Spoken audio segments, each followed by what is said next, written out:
여러분, 세계에서 의료보험 제도가 제일 잘 되어 있는 나라가 어느 나라인지 아십니까? 착각하지 마세요. 대한민국 아니에요.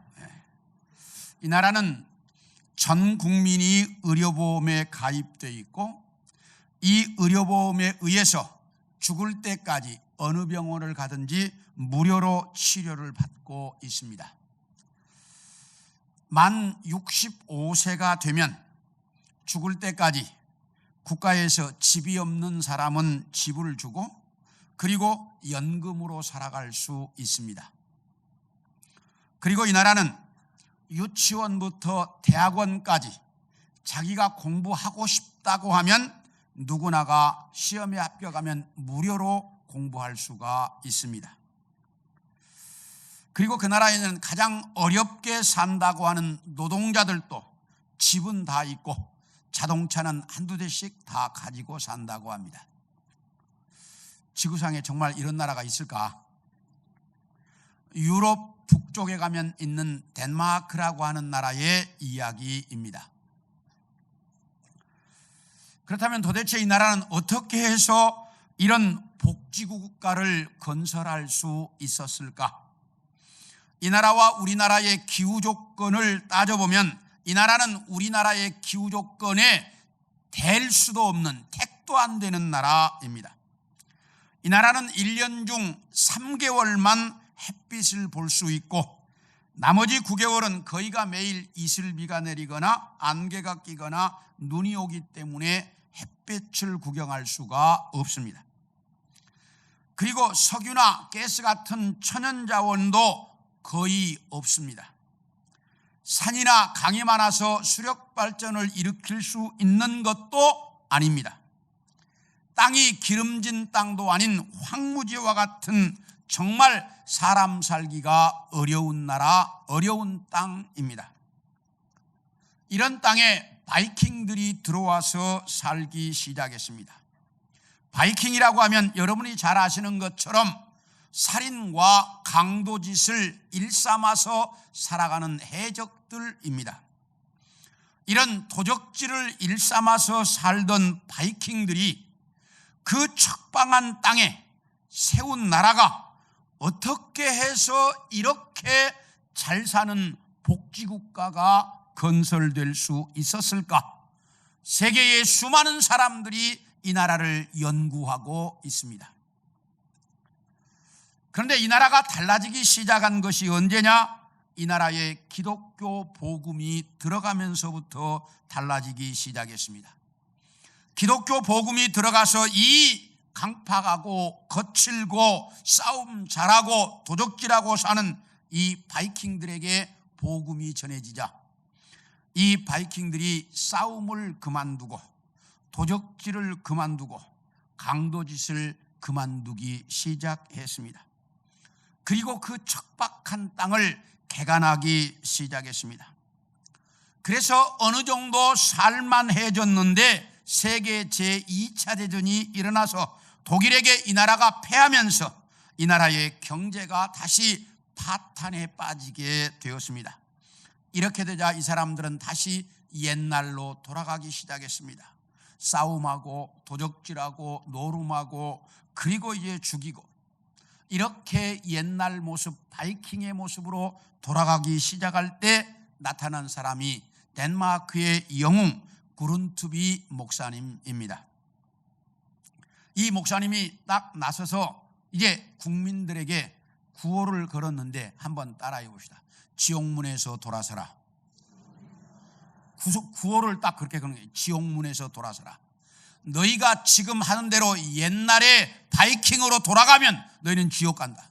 그러니까 그 지옥문에서 돌아서라. 이렇게 딱 구호를 내걸고 국민들에게 말씀을 가르치고 국민들의 국민운동을 일으키며 국민들이 신앙으로 돌아오도록 이끌기 시작했는데, 이분이 만들었던 것이 국민고등학교라고 하는 학교예요. 이 국민고등학교는 입학시험도 없고 졸업식도 없고 졸업시험도 없습니다.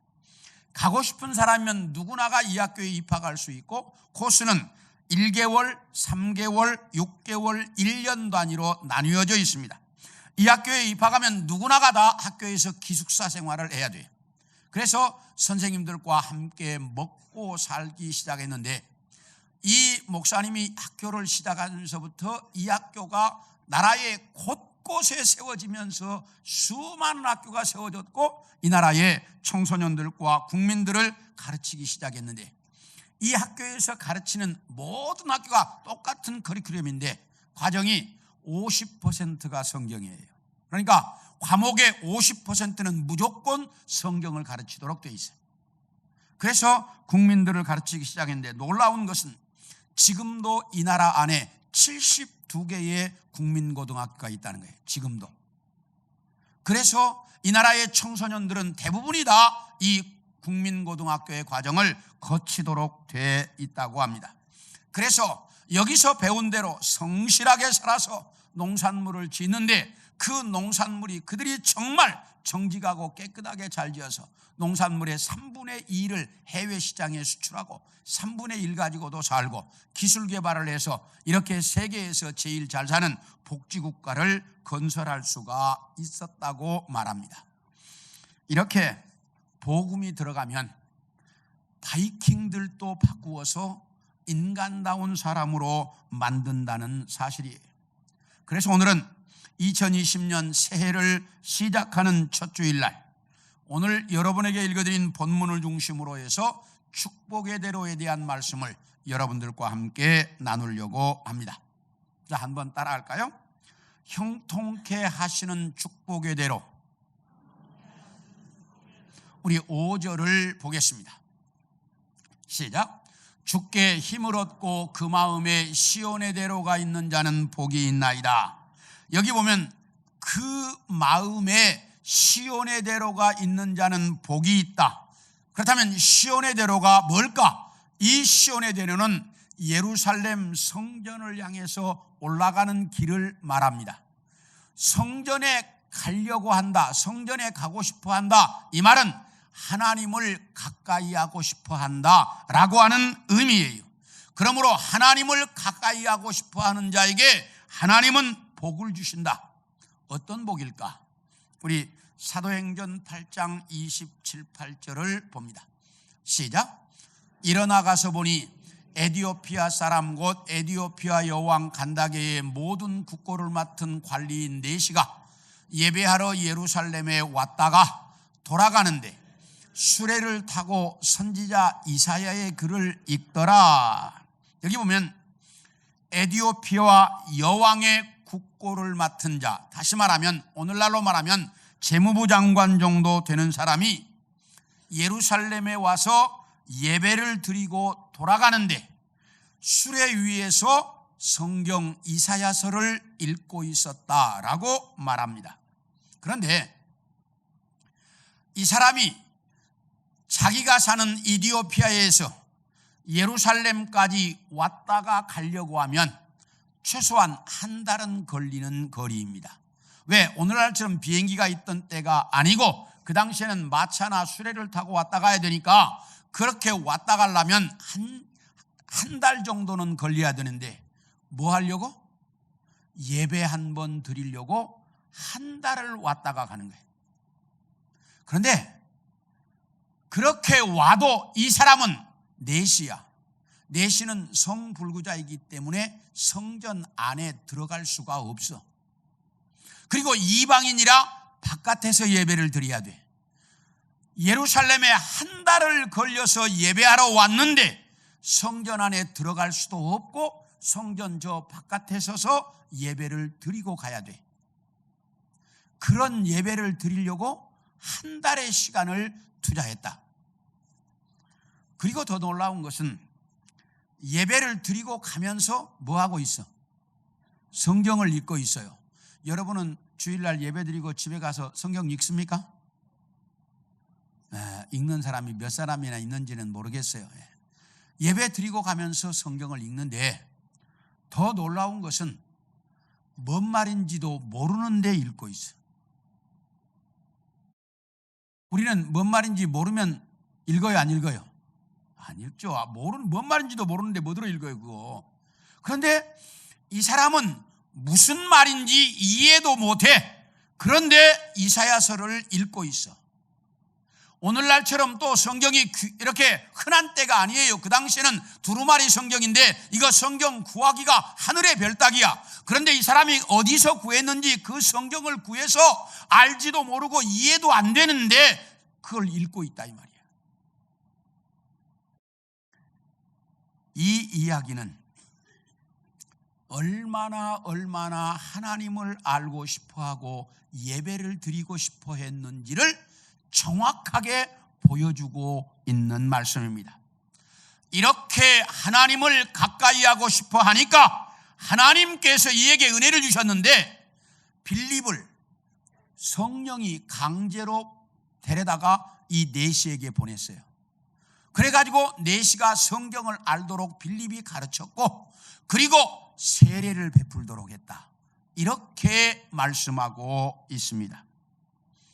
이렇게 하나님을 가까이 하고 싶어 하는 마음, 시온의 대로가 있는 자에게 하나님은 그 소원을 이루어 주시는 축복의 대로를 열어주신다. 이렇게 말씀하고 있습니다. 그렇다면 이 하나님을 가까이 하고 싶어 하는 사람에게 주시는 축복의 대로가 어떤 것인가? 6절을 보겠습니다. 시작. 그들이 눈물골짜기로 지나갈 때에 그곳에 많은 샘이 있을 것이며 이른 비가 복을 채워주나이다. 여기 보면 눈물골짜기로 지나갈 때에 이 눈물골짜기를 바카골짜기라고도 합니다. 그런데 이 바카골짜기는 예루살렘을 가려면 대부분의 사람들이 여기를 지나가야 돼, 이 길을. 그런데 이 길은 멀고 그 길에 아무것도 없어서 이곳을 지나가는 사람들마다 너무너무 힘들고 고통스러운 거예요. 그래서 이 길 이름이 눈물골짜기 이렇게 붙였어요. 그러니까 이 길이 얼마나 힘든 길인지는 쉽게 이해가 되는 거야. 예, 이름 자체가 눈물골짜기야. 이렇게 힘든 길을 지나가는데 하나님이 갑자기 하늘에서 이른 비를 내려가지고 그 길에 여러 곳에서 샘이 솟아나도록 만들어주셨다. 이렇게 말씀하고 있습니다. 이렇게 하나님을 가까이 하고 싶어 하는 사람, 예루살렘 성전을 향해서 가는 사람들에게는 눈물골짜기에라도 이른 비로 말미암아 샘이 솟아나게 하는 은혜를 주시겠다. 이렇게 말씀합니다. 우리의 소망은 우리가 올 한 해를 살아가는 동안 나와 우리 가정과 우리 교회와 내 주변에서 좋은 일들만 가득하기를 원합니다. 그렇죠? 네, 이건 우리만의 소망이 아니라 인간은 누구나 다 똑같은 이런 소망을 가지고 있습니다. 그런데 이게 우리 마음대로 잘 된다 안 된다? 안 된다는 거예요. 때로는 회사가 부도날 때도 있고 직장을 그만둬야 할 때도 있고 질병 때문에 고생할 때도 있고 영적으로 시험이 들어서 낙심할 때도 있고 인간관계가 잘못되어서 외로운 시간을 보내야 할 때도 있고 어느 때는 일이 틀어져서 엄청난 손해를 봐야 할 때도 있을 수 있습니다. 이럴 때 하나님을 가까이 하고 사는 사람에게는 그 마음에 시온의 대로가 있는 사람에게는 하나님께서 이른 비와 같은 은혜를 주셔서 그 모든 문제들을 아름답게 극복할 수 있도록 해주신다. 이렇게 말씀하고 있습니다. 우리 다 같이 사무엘상 24장 4절부터 6절까지를 봅니다. 시작. 다윗의 사람들이 이르되 보소서 여호와께서 당신에게 이르시기를 내가 원수를 내 손에 넘기리니 네 생각에 좋은 대로 그에게 행하라 하시더니 이것이 그날이니이다 하니 다윗이 일어나서 사울의 겉옷자락을 가만히 베니라. 그리한 후에 사울의 옷자락 뱀으로 말미암아 다윗의 마음이 찔려 자기 사람들에게 이르되 내가 손을 들어 여호와의 기름 부음을 받은 내 주를 치는 것은 여호와께서 금하시는 것이니 그는 여호와의 기름 부음을 받은 자가 됨이니라 하고, 여기 뭐라고 말씀하고 있느냐 하면, 이스라엘 나라의 사울 임금이 다윗을 죽이겠다고 3,000명의 군사를 이끌고 쫓아왔습니다. 그런데 오다가 보니까 화장실이 가고 싶었던 것 같아요, 사울 임금이. 그래서 화장실을 가려고 자리를 찾다 보니까 동굴이 보이니까 동굴 속으로 들어갔습니다. 그런데 원수는 외나무다리에서 만난다고 마침 그 동굴이 다윗과 그의 신하들이 숨어 있는 곳이었습니다. 그러니까 다윗의 신하들이 다윗에게 말합니다. 임금이여, 주인이여, 저거 한 칼이면 목을 벨 수 있지 않습니까? 가서 한 칼에 목을 잘라버리십시오. 신하들이 그렇게 말합니다. 다윗이 칼을 들고 쫓아갑니다. 가더니 사울의 목을 베는 것이 아니라 벗어놓은 옷자락의 일부를 조금 잘라가지고 돌아왔습니다. 그리고 자기 사람들에게 이야기하기를, 하나님의 기름 부음 받은 사람 건드리는 것은 하나님이 금하신 일이다. 그러니 너희도 절대로 사울 임금을 죽이면 안 된다. 이렇게 딱 자기 사람들에게 주의사항을 주고 있습니다. 이때 다윗의 나이가 20대 중반이었습니다. 20대 중반 혈기왕성한 청년이 어떻게 이렇게 마음에 절제할 수 있었을까? 그 혈기왕성한 사람이 아무 잘못도 없는 자기를 죽이겠다고 3,000명의 군사를 이끌고 쫓아다니는데, 자기가 뭔 잘못이 있으면 이해가 되는데 아무 잘못도 없는 자기를 죽이겠다고 하는 그 사람을 그 죽일 수 있는 절호의 기회에도 건들지 않는 다윗이 도대체 어떻게 이런 사람이 될 수 있었을까? 그 마음에 하나님이 계셨기 때문에 그럴 수 있었다라고 말합니다. 다윗이 나중에 이스라엘의 왕이 되자 아무도 생각지 못했던 법궤를 예루살렘으로 가져옵니다. 이것은 자기가 다스리는 나라는 하나님 중심의 나라를 만들고 싶었기 때문입니다. 그런가 하면 사무엘하 7장 3절을 봅니다. 시작. 나단이 왕궤 아래되 여호와께서 왕과 함께 계시니 마음에 있는 모든 것을 행하소서 하니라. 이 말이 무슨 말이냐면, 어느 날 다윗 임금이 이제 나단 선지자를 불렀습니다. 그리고 이야기하기를, 나는 이렇게 좋은 왕궁에서 사는데 하나님의 성전이 없어서 내 마음이 불편해서 못 살겠다. 내가 하나님의 성전을 짓고 싶은데 선지자의 생각은 어떻습니까? 그러니까 나단 선지자가, 왕이요, 왕이 하나님과 함께 하나님이 왕과 함께 계시니 당신 하고 싶은 대로 해주십시오. 그거 좋은 생각입니다 라고 나단 선지자도 찬성을 했습니다. 그런데 그날 밤에 하나님이 나단 선지자에게 나타나서 다윗에게 성전을 짓지 말라고 해라. 그래서 다윗이 성전을 못 짓습니다. 그런데 성전을 짓고 싶어 하는 다윗의 그 마음을 보시고, 자기가 다스리는 나라를 하나님이 다스리는 하나님 중심의 나라를 만들고 싶어 하는 그 마음을 보시고, 그리고 하나님의 기름 부음 받은 자라고 건드리지 않는 다윗의 그 마음을 보신 하나님께서 다윗에게 복을 주셨는데, 개인적으로는 역사적으로 위대한 임금을 만들어 주셨습니다. 역사상 이스라엘 나라의 가장 위대한 임금. 그런가 하면 가정적으로는 자자손손 대대로 다윗의 후손만이 이스라엘 나라의 왕이 되도록 만들어 주셨습니다. 그런가 하면 다윗이 다스리는 나라는 막강한 나라가 되도록 국가적으로도 축복을 주셨습니다. 다윗은 성전 짓지도 않았습니다. 그런데 하나님의 성전을 짓고 싶어하는 그 마음을 보시고 하나님께서 이렇게 놀라운 축복을 주어서 위대한 왕으로 만드셨습니다. 우리는 이 땅에 살아가는 날 동안 정말 내 중심이 하나님을 가까이 하는 그런 모습으로 살아갈 수 있기를 소원합니다. 슈음페터라고 하는 경제학자가 1930년대에 장기파동 이론이라고 하는 이론을 발표했습니다. 이 장기파동 이론이라고 하는 것은 자본주의 사회의 경제는 대략 50년을 주기로 호황과 불황을 이렇게 거듭하면서 순환하고 있다, 이런 이야기입니다. 그럼 어떻게 해서 이렇게 50년을 주기로 순환하는가?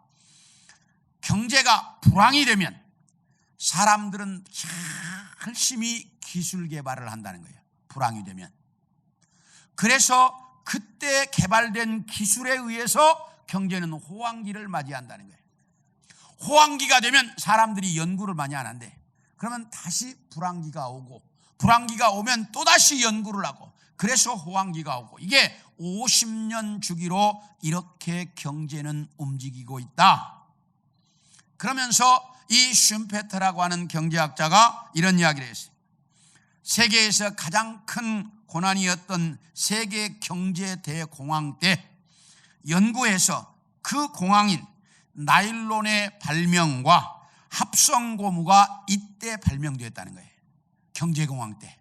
그래서 그 기술이 발달돼서 호황기가 왔고, 그러자 세계 제1차 이제 오일 쇼크가 이제 왔는데 석유파동 때 광디스크가 발명이 됐고, 그것으로 말미암아 호황기가 오다가 다시 2차 석유파동이 일어났는데 이것을 계기로 해서 미국의 우주왕복선이 개발되었다, 이렇게 이 사람이 발표를 했습니다. 이것은 경제 이론에서만 그런 것이 아니고 우리의 인생도 마찬가지입니다. 우리에게도 분명히 고난의 시간이 있으면 이제 하나님이 고난의 시간을 견딘 사람들에게 축복의 시간을 주시는데, 우리 성도들 지금까지는 힘들고 어려운 시간들을 살아오신 줄로 압니다. 이제 2020년 올해에는 여러분 모두에게 하나님께서 형통케 하시는 축복의 대로를 열어서 호황한 그런 한 해가 되어질 수 있기를 축원합니다. 그래서 여러분에게 정말 형통케 하는 축복의 대로가 활짝 열려지는 그런 2020년이 되어질 수 있기를 축원합니다. 두 번째로 따라합시다.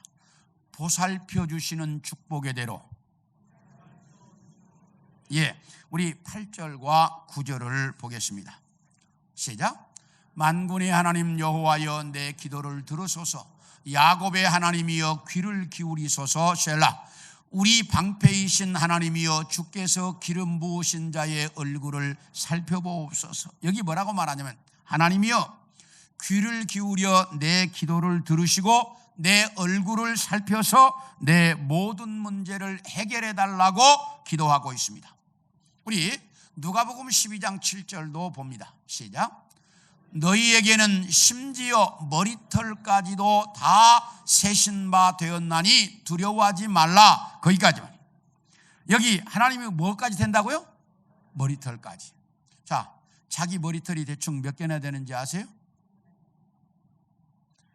이제 대머리이신 분들은 좀 숫자가 완전히 다르겠지만 대부분의 보통 사람들의 머리는 이제 약 8만 개에서 10만 개 정도 된다라고 말합니다.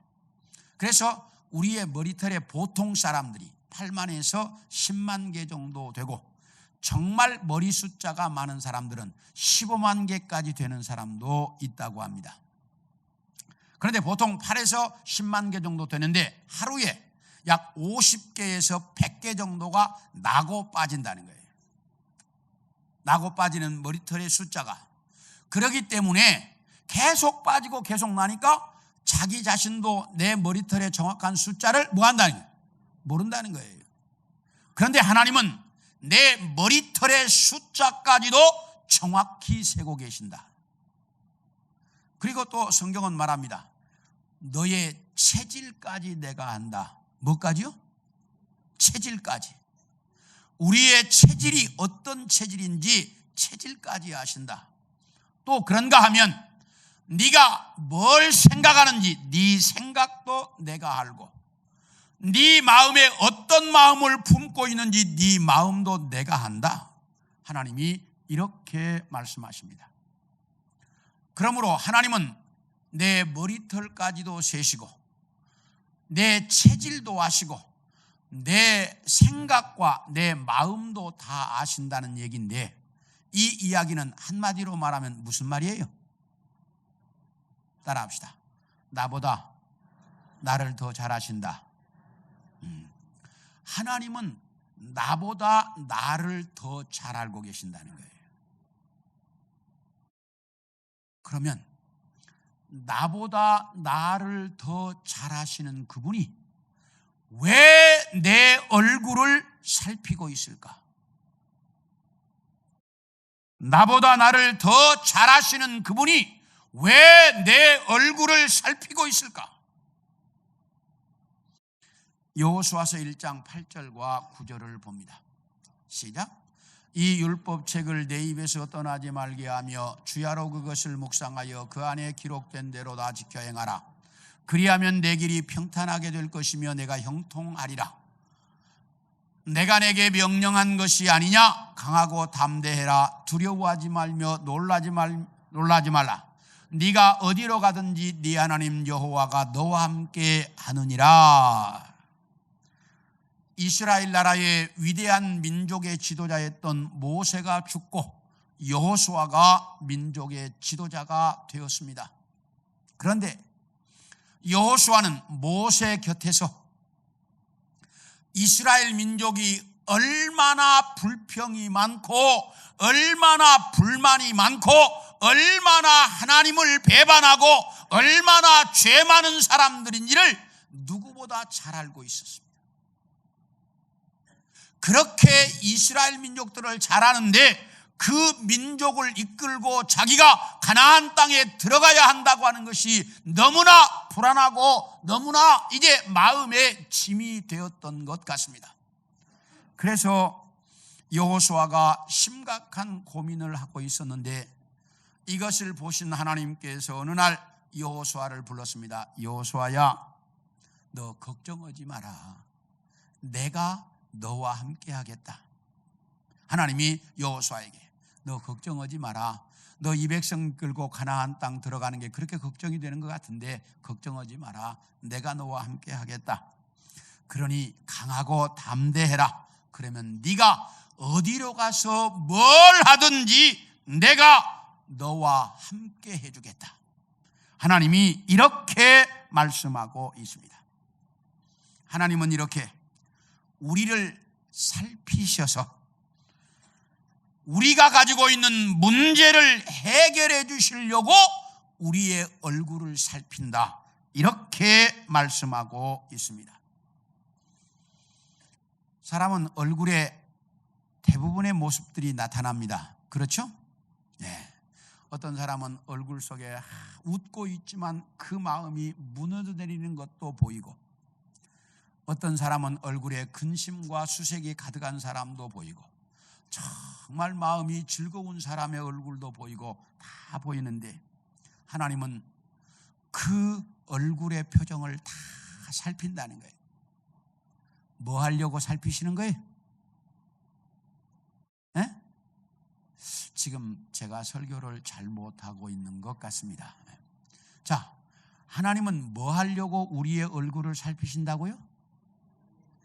우리가 가지고 있는 문제, 그 얼굴의 표정을 보시고 아, 네가 지금 이런 문제가 있구나. 하나님이 그걸 보시고 그 문제 해결해 주시려고 얼굴을 살피신다. 이렇게 말씀하고 있어요. 내가 가지고 있는 모든 문제를 내 얼굴을 보시고 아시는 하나님께서 그 문제 해결해 주시려고 우리의 얼굴을 살피신다. 이렇게 말해요. 우리 창세기 4장 5절과 6절을 볼까요? 시작. 가인과 그의 재물은 받지 아니하신지라. 가인이 몹시 분하여 안색이 변하니 여호와께서 가인에게 이르시되 네가 분하여 하면 어찌 됨이며 안색이 변하면 어찌 됨이냐. 가인과 아벨이 하나님 앞에 제사를 드렸는데 하나님께서 그 아벨의 제사는 받으시고 가인의 제사는 안 받으셨어요. 그러니까 화가 난 가인이 막 얼굴이 색깔이 울그락푸르락 하니까, 얼굴색이 변하니까 하나님이, 야 가인아, 너 얼굴색이 왜 그 모양이냐? 라고 말씀하시고 있어요. 이렇게 내 얼굴색이 변하는 것까지도 하나님은 다 뭐하고 있다? 보고 계신다는 거예요. 이렇게 살피시는 이유가 뭐라고요? 내가 가지고 있는 문제를 해결해 주시려고, 내 문제 해결해 주시려고 내 얼굴을 살피시는데, 올 한 해 동안 하나님께서 여러분의 얼굴을 살피셔서 여러분이 가지고 있는 모든 문제를 그때마다 잘 해결해 주시는 놀라운 역사가 함께하는 한 해가 되기를 축원합니다. 어떤 목사님이 연초가 돼서 기도원에 가서 이렇게 저녁이 돼서 산에 기도하러 올라갔는데, 기도를 조금 하는데 조금 밑에 어떤 분이 오시더니 여자분이 기도를 시작하는데 찢어지는 소리로 너무너무 울면서 소리를 지르니까 기도가 집중이 안 되는 거예요. 그래서 목사님이 어쩔 수 없이 그 기도가 들리는 거야. 이제 가만히 있는데, 기도의 내용이 뭐냐? 하나님 너무하십니다. 첫 번째가 아니야, 그거야. 두 번째, 하나님 입장 한번 바꿔놓고 생각해 주세요. 입장 한번 바꿔놓고 생각해 주세요. 세 번째, 하나님 이 기도 들어주시지 않으면 저 죽습니다. 네 번째, 하나님 나 좀 살려주세요. 이제 이게 기도의 내용이야. 근데 막 찢어지는 소리로 통곡을 하면서 소리를 질러대니까 기도가 안 되는 거예요, 목사님이. 그러니까 짜증이 나더라는 거예요.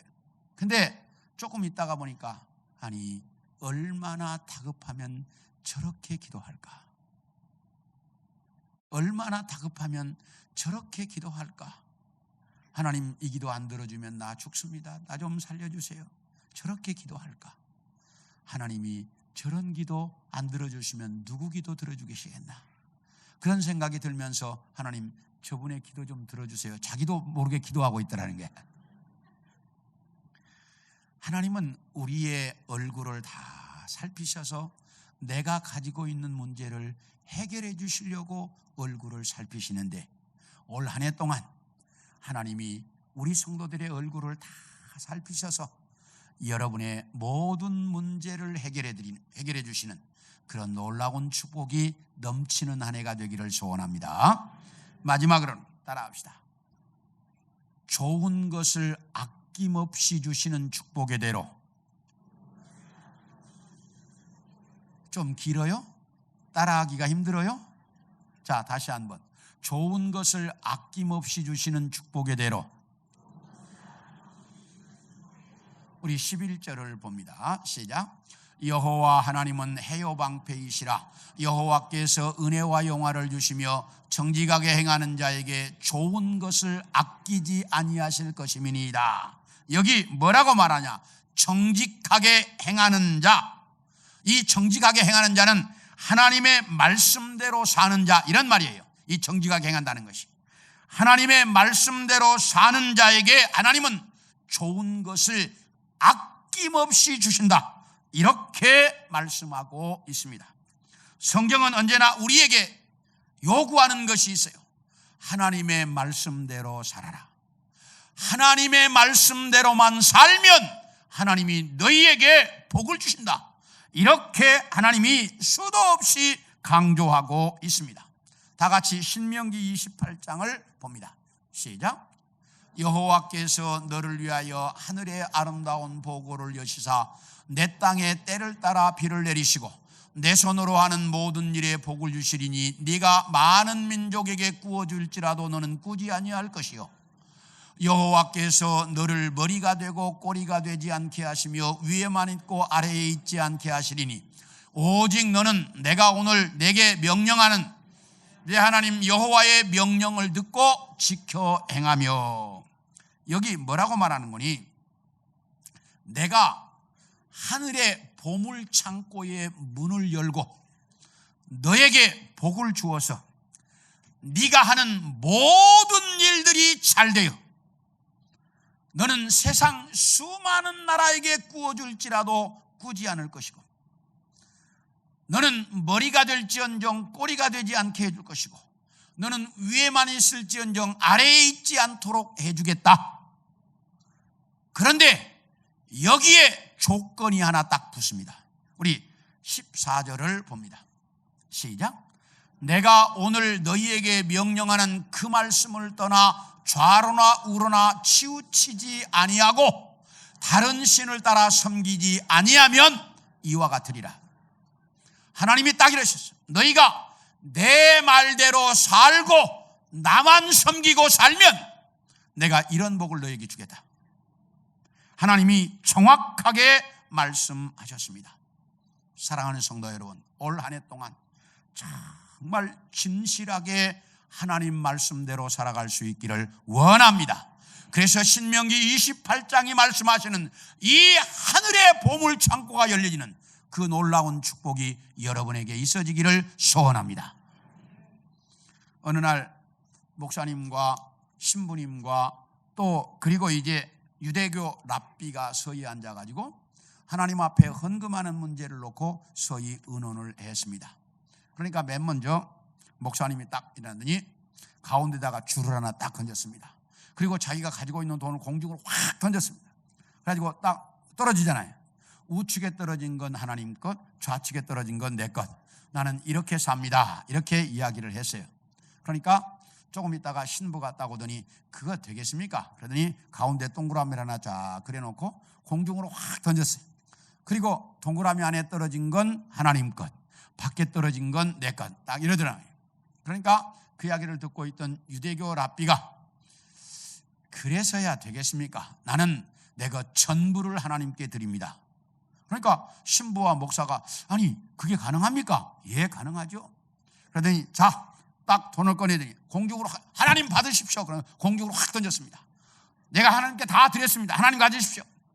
그런데 조금 있다 돈이 다 어떻게 했어요? 바닥에 떨어졌어. 그러니까 랍비가 이건 하나님이 나에게 도로 주신 거니까 내 것 그러더라니.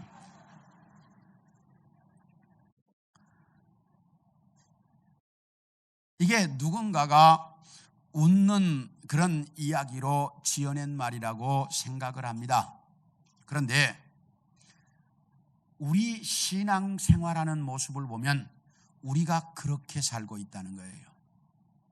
하나님께 드리는 것 같은데, 정말 하나님께 드리는 것 같은데 다 자기 것만 챙기고 있다는 거예요. 그게 우리가 신앙으로 사는 우리의 모습이라는 거예요. 사랑하는 성도 여러분, 새해에는 정말 진실하게 하나님 앞에 믿음으로 살아갈 수 있기를 소원합니다.